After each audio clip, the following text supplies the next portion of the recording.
to Business and Politics. We're talking to Mr. Lito Averia of Namfrel. One of the issues I've been hearing, not just in the Philippines but elsewhere, is this danger of artificial intelligence. We're talking earlier about cybersecurity, something you know a lot about. Can we connect that with the elections? First of all, was there any evidence that you noticed, or did Namfrel notice, that some of these problems with AI and cybersecurity, were they present at all, or were they a threat at all during the last BSKE? Well, the last BSKE was manually run. Okay. So we did not Same have for some precincts that had voting machines, right? Yes, the COMELEC had piloted in Dasmariñas and in Pasong Tamo in Quezon City. Yeah. So that's not a concern at that level? Yes, not at that level. But if you're looking at the last national and local elections, again, cybersecurity, there were enough security safeguards that were put in place in the system, right, to protect it. But again, moving forward, since you mentioned artificial intelligence, and it's really a concern, right? So I'm saying in the U.S., for instance, they're talking, because they're going into their election year next year, that they're seeing some campaign materials now created by AI, right? And then they're not talking about the deep fakes and maybe faces of politicians possibly talking, I guess, to fool some voters into doing something else, right? Manipulating votes? Yeah, well, that's the thing. It may not be the election system that will be manipulated using AI or any of these technologies. But it is really before the elections, the conduct of the elections. We saw that already, even without the mention of AI or consideration of AI, in our previous elections. Where there was a proliferation of misinformation and disinformation. Or black propaganda. Yes. And I've been saying before that these technologies can be weaponized. Right? So we've seen issues that were manipulated and from which disinformation was generated. Well, you're the expert. What are some of the things that worry you? I mean, because our appreciation of it may be different, but from an expert's perspective, what's possible with technology like that? Yeah, there's a lot of things that you can do with AI. At this stage of AI, there are different flavors of AI, right? One that you can design to make an artwork, a piece of artwork. One that the most popular now is the one that composes a generative. The generative AI. ChatGPT. Yes, all of those, right? So there are different flavors, and that the development in the field of AI will continue. Once and they will, all of these different types of AI could merge sometime in the future. So that you would have a computer that would be a generalist.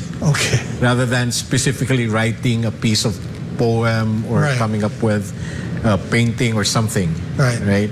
Or AI that would control, for example, robots. Wow. Right. We've seen it happen also in internet technologies, for example. We started with, when the internet started, for example, it was just textual messaging that was being exchanged in the network. Then we had this, what we call the user experience. You were now presented with a screen that on the screen you can point and click as two choices. Now the machines would even suggest to you. So it's going to progress in that manner, slowly, right?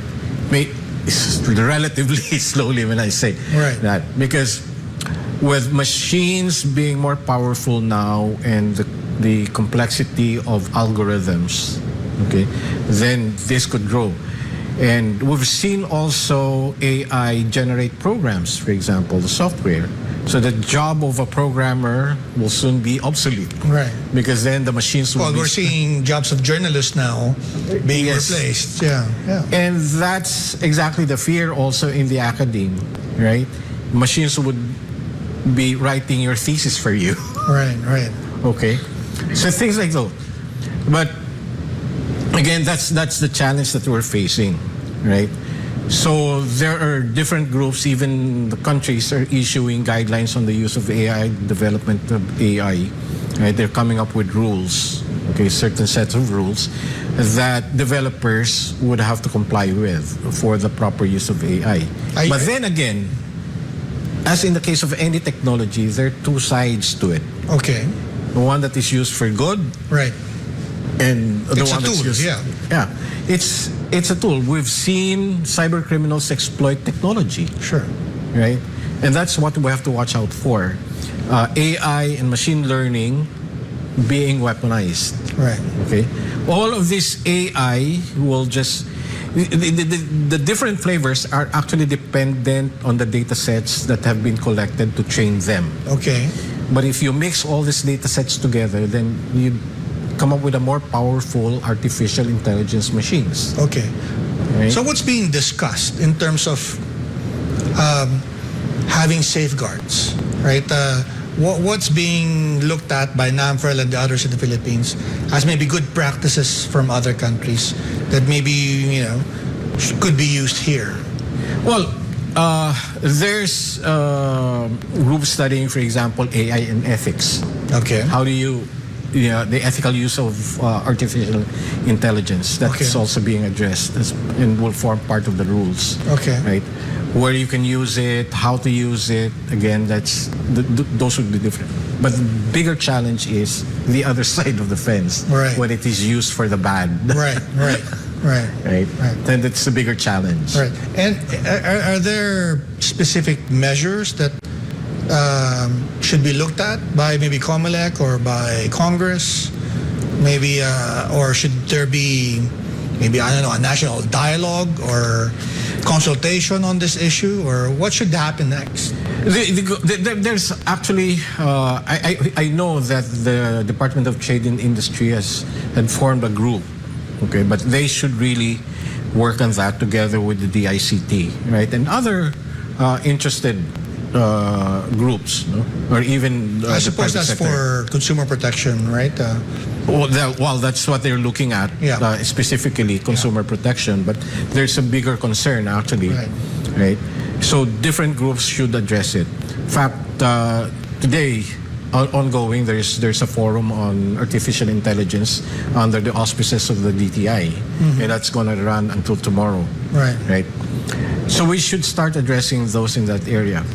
I, together with my colleagues in the data privacy protection field and the cybersecurity field, have formed a group to look into the different frameworks. Okay. There are different frameworks from the US, Canada, Australia, Japan, EU, different countries in the EU.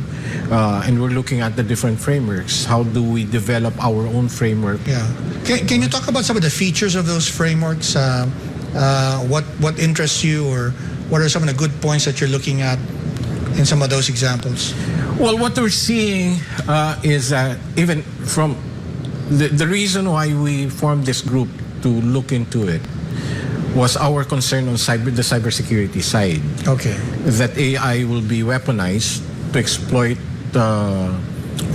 network vulnerabilities to start with, right? And we said possibly manipulate elections, transmissions, right? Canvassing. That's possible. Yep. So we said, okay, we have to look into that. But for the bigger picture, for the citizenry at large. Right. So beyond elections. Yes, beyond elections, how do we want this artificial intelligence to evolve and develop?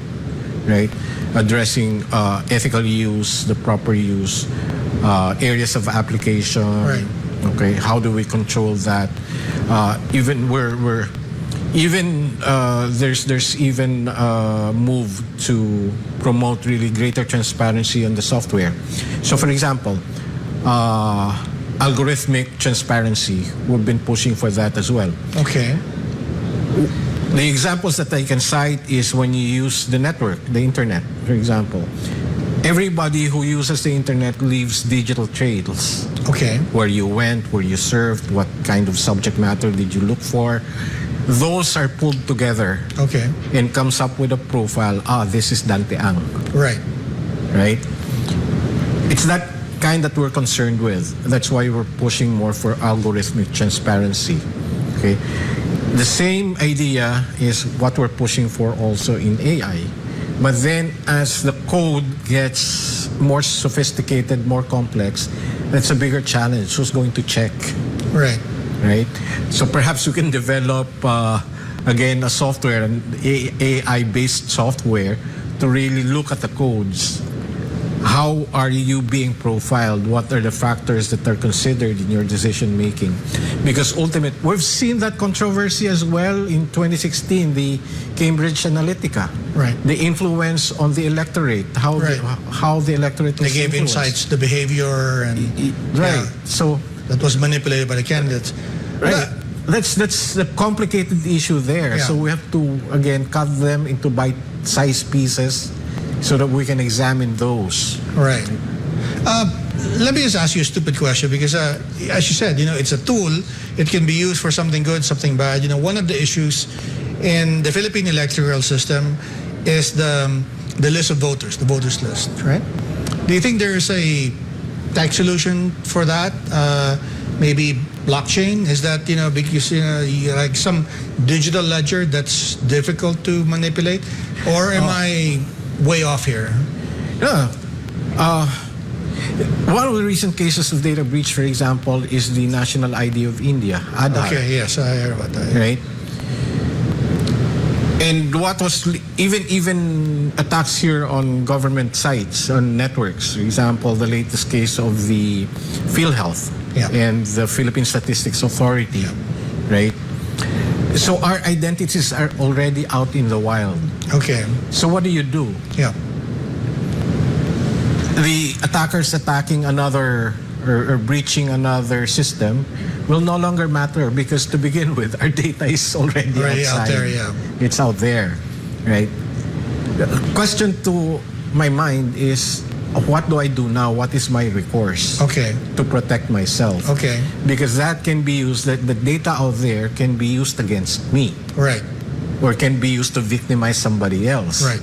Right? So what measures can I take so that I am amply protected and even the people that I know can be protected as well?